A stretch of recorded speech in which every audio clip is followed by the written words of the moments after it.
Hi, I'm Adam from Bliss Snowboards.co.uk. I'm just going to talk you through the process of selecting an appropriate snowboard. So 4 main things to consider are profile, the flex, the shape, and also the size of the snowboard. So starting with profile, lots of different brands are bringing out lots of different profiles, so it can get quite confusing. So we'll just talk about them in kind of the main categories. So we'll start with camber, which is the kind of traditional profile of a snowboard.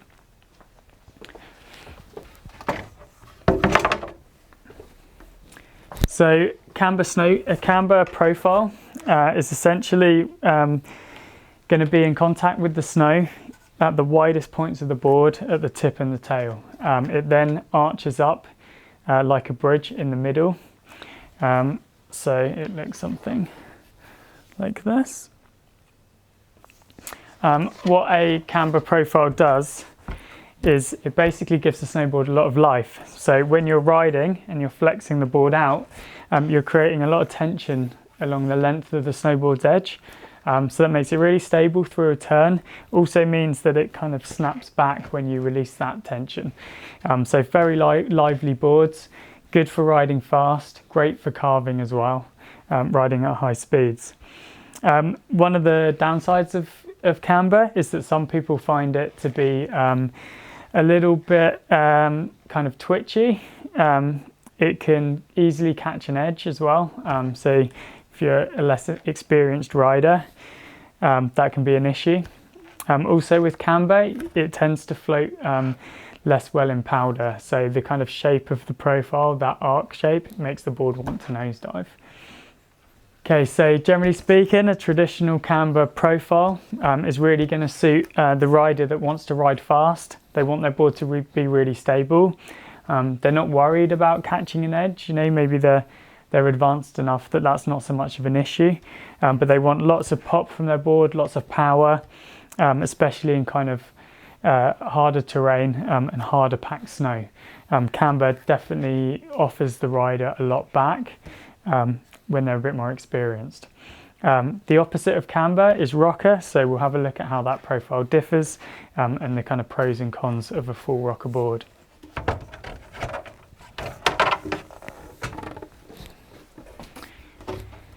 Okay, so with a rocker snowboard, the contact point is generally in the middle of the snowboard between the bindings. And the contact points here, so the widest parts of the snowboard, are actually raised off the snow. What that does is it gives you a center pivot point, makes the board nice and loose, nice and easy to turn, especially when you're riding more slowly, at slower speeds on flatter terrain. It's a really easy kind of profile to turn. It's favoured by a lot of freestyle riders because it's so forgiving. Also lots of beginners as well, again because it's kind of very catch-free, very forgiving, but also works really well in powder as well. So that kind of rocker profile kind of works like a boat, always kind of keeping the tip out of the snow. So it can make a really good freeride snowboard profile as well. I'll show you the kind of profile of the rocker, so more like a banana shape. Okay, so the opposite of camber.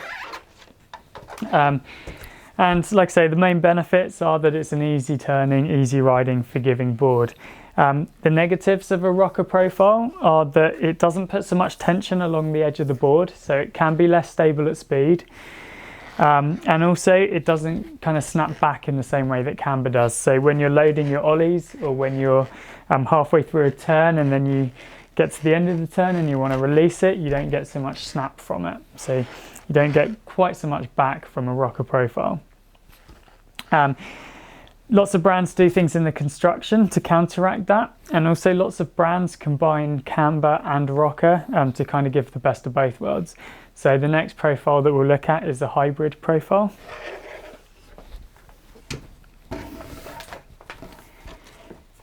Okay, so a number of brands create hybrid profile snowboards, and they all do it in a slightly different way.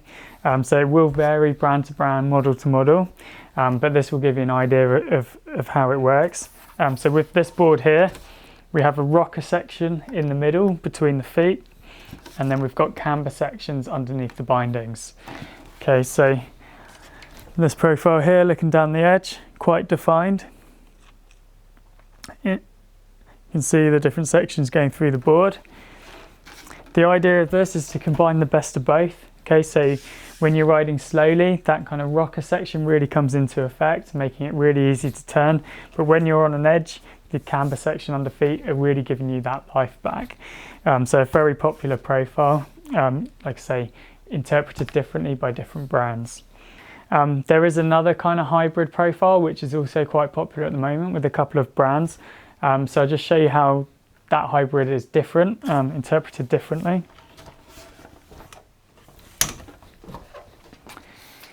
Okay, so this snowboard here is a hybrid profile, but it's slightly different to the last one in that the camber section runs from just in front of the inserts all the way to the back. So it's kind of taking that traditional camber shape, and then they're putting the rocker section in the tip and tail here. So again, it's to give you the benefits of both. It's just a different way of interpreting it.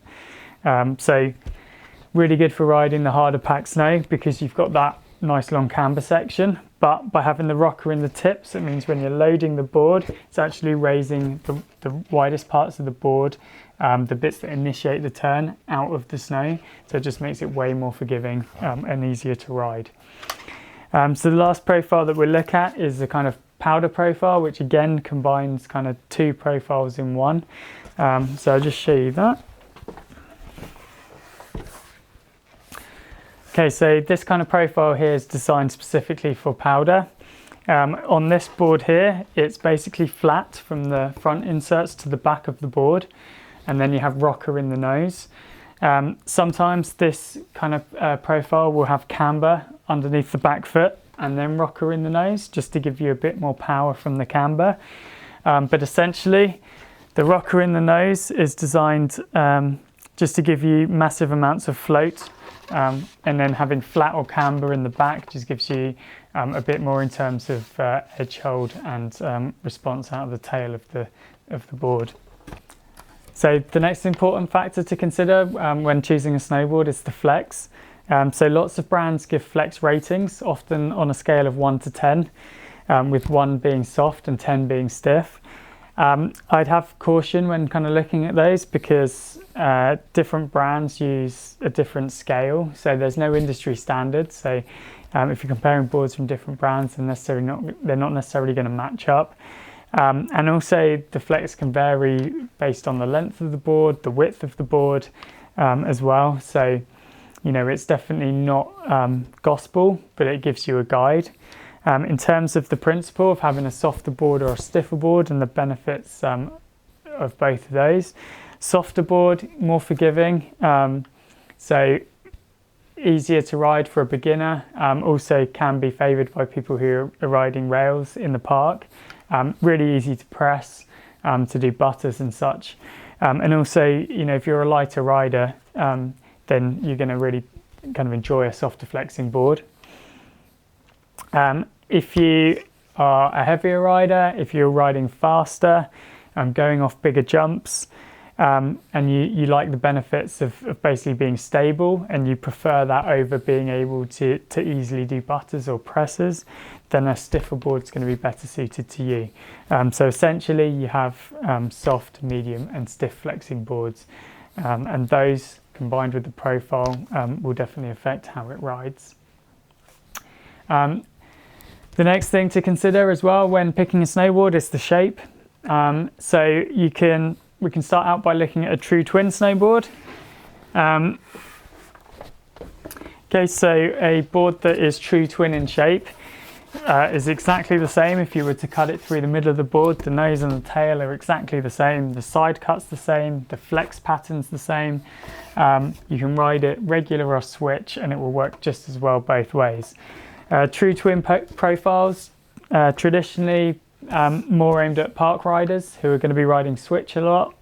But what I really like about them for an all-mountain board is that you're really centered on your snowboard as well. So, you know, not necessarily just for people who are riding in the park. From that, the biggest extreme is to go to a directional shape of snowboard.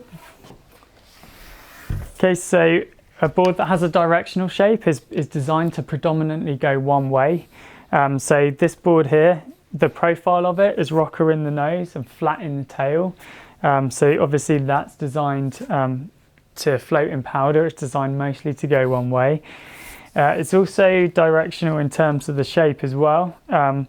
So it's actually narrower in the tail of the board and then wider in the nose. That again, in this case, is designed to allow the tail of the board to sink and the nose to float in powder. So often your directional shapes are more aimed at your free ride powder boards. And then lots of boards kind of fall in the middle of this in the directional twin category. So directional twin may have a true twin profile, a true twin shape and a true twin flex.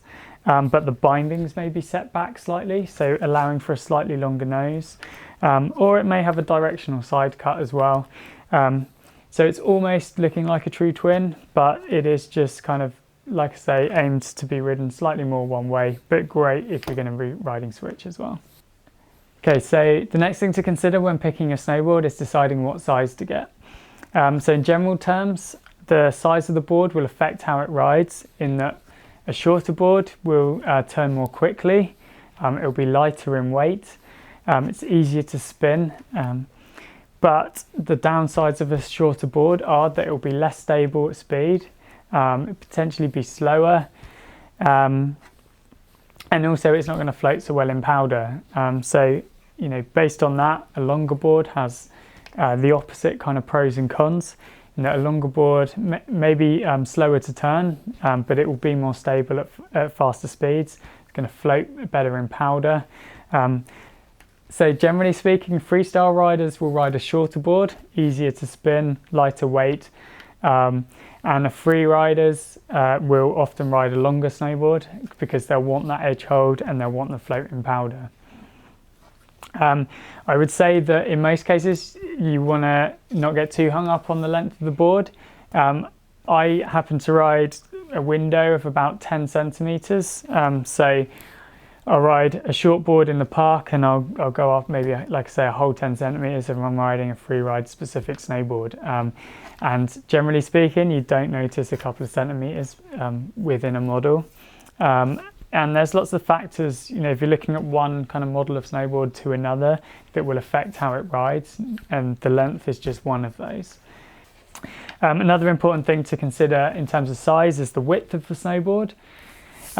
This is mainly going to come into play if you have larger size feet. If your board is too narrow and you have big feet, then your toes and heels are going to drag over the edge. They're going to touch the snow and you're going to lose your edge.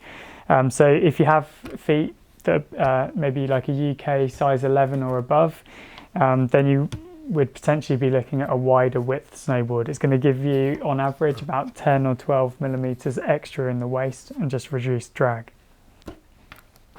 If you need any more help in terms of picking your snowboard, we have product reviews on each of the models that we stock, so I definitely recommend looking at those.